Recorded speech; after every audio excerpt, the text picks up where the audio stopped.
I did a show a few days ago where I covered the topic of deflation and what's going to set that, let's say, downward spiral in motion. The top category I discussed was when consumers hit the wall, okay, and they literally get tapped out. Right now, they're still spending in the economy, right? The CNBCs, et cetera, report that as a resilient consumer. What it is a more indebted consumer.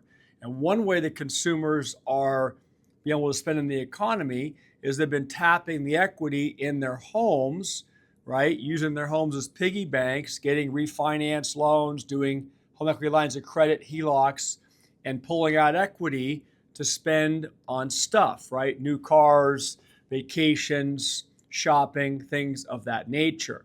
So I see a story this morning out of CNBC, which is really concerning because it is a further sign that consumers are about to hit this proverbial wall. The equity in these homes, folks, is gone. It's evaporated.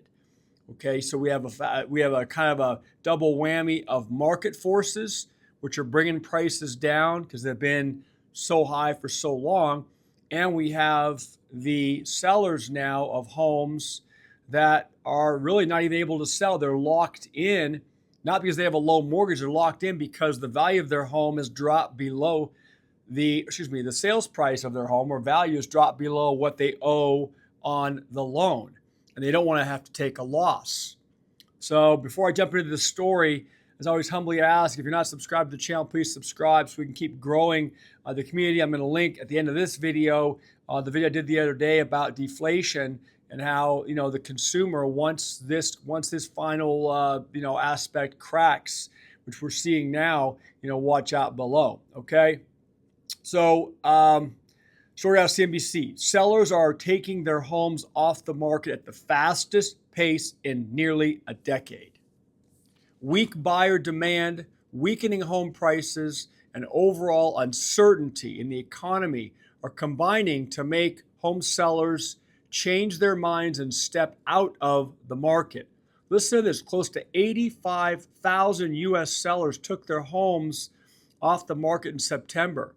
That's up 28% from September of last year. It's almost a 30% swing, and the highest level for that month in 8 years, according to Redfin. Sellers are delisting because so many listings are going stale. Okay, they're sitting on the market longer and longer. Redfin reported that 70% of listings in September were on the market for 60 days or longer. And those of you in real estate understand that the longer a home shows sitting on the market, the less desirable it becomes, because people look at that, it becomes kind of like a red flag. Because they say, well, why is the house sitting on the market for so long? It must be overpriced, or it must be something wrong with it.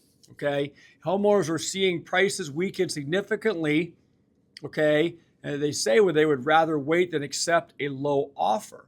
Prices in September were 1.3% higher year over year, down from a 1.4% rise in August, according to S&P Totality Case-Shiller U.S. National Home Price Index. The frequency of delistings is keeping inventory tighter, it looks like on paper, says Asad Khan, senior economist at Redfin. When tens of thousands of homeowners pull their homes off the market rather than accept a low offer, it effectively reduces the supply of homes that are actually available for buyers. And what it says is kind of a vicious cycle. This keeps the prices actually elevated. Some sellers, though, it says, are lowering prices multiple times. And this is interesting. The typical price cut is roughly, it says $10,000.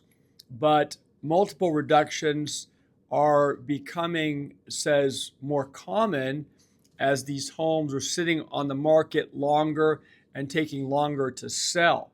So the typical listing it says $25,000 in cumulative price cuts in October.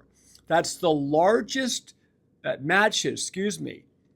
largest discounts Zillow it says as ever recorded. Let me repeat that. Typical listing saw cumulative $25,000 in price cuts just in October, and that's the largest discounts ever recorded. So these sellers are getting desperate, okay, trying to move these houses, but there is a point, especially if they have a mortgage, where they can't move the price down anymore unless they're prepared to and able to write a check at close of escrow to bridge the gap between what is owed and what they're going to be able to sell it for, net proceeds. It says the housing market is now heading into its slowest season. 1 in 5 homes, it says, that are delisted are relisted. But that may not happen for several months, as sellers will likely wait for the busier spring season to try again. It says home prices are still 50% higher than they were just 5 years ago, but some sellers who bought in the last 5 years are facing potential losses. And here's the deal, right? It's been the, FOMO, fear of missing out, everybody piling in, buying high, okay, and as the prices come down. And then, of course, they've been sucking equity out, okay, of those houses now, and prices, right, are coming back a bit, and buyers aren't buying.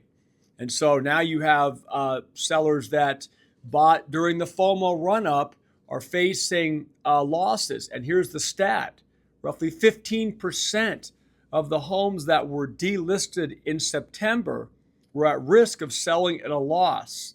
That's the highest share, it says, in 5 years, according to Redfin. Supply of homes for sale is about 15% higher now than it was a year ago, according to Realtor.com, but that is likely to shrink in the coming weeks, both because of the season and because of the weakening consumer sentiment among buyers and sellers. All right, so you've got both categories basically don't have a good outlook right now, what's going on. Pending sales in October, which are based upon signed contracts, it says we're up 1.9% month to month and a flat from a year ago. Okay, so you don't have an accelerating housing market, and you have more and more disenchanted sellers that are facing actual losses. And again, this article doesn't really go into the statistics on those that pulled equity out of the house, right? Put on debt on top of debt, and now basically are stuck because they cannot get their asking price, even just to get out from underneath the debt. The monthly bump, it says, in the signed contracts may have been due to a small drop in mortgage rates, which then turned higher again in November. We got to let you guys weigh in on that. I'm going to link a couple of videos again that I've done in the past, let's say, month or so on the housing situation. So again, it's not good news, and it is another one of those situations where it's stuck. Now, I've covered before. My personal perspective, of course, weigh in, give me your thoughts, is that the lowering of rates is never going to be to the extent that it was. We're not going to get to the point they were, years ago. People were locking in mortgages at 2.5%, 3%, right, on 30-year fixed. Those folks aren't going to sell right now unless they're simply going to cash out and go rent and take their money and put it for retirement or something. So I just don't see the lowering of rates at the pace they're projecting is going to have any impact, really, on the buyer's side of the equation. Thanks for watching. If you enjoy the content, leave me a like. Subscribe to the channel if you're not subscribed. Leave your questions. Don't forget, we're going to be doing a live stream every Saturday now for about half an hour. I'm going to pick the best, most intelligent question I can find from each day's video. I'm going to read them on the show on the live stream Saturday and answer the question, okay? So make sure if you do that, you leave your name in the question, your name or your identification, not your phone numbers and stuff, obviously, but so I can identify you properly and give you credit for the question during the live streams, okay? With that being said, if you guys don't mind, share these videos also with people that you think might be of like mind. I used to say, well, share with family, friends, coworkers. You know what? A lot of that stuff falls on deaf ears. I know from personal experience with family and friends, they just don't care. They don't want to care, right? So share the videos with the people that are on the same wavelength with you and do care about what's happening right now. Okay. Appreciate you guys. Talk to you soon.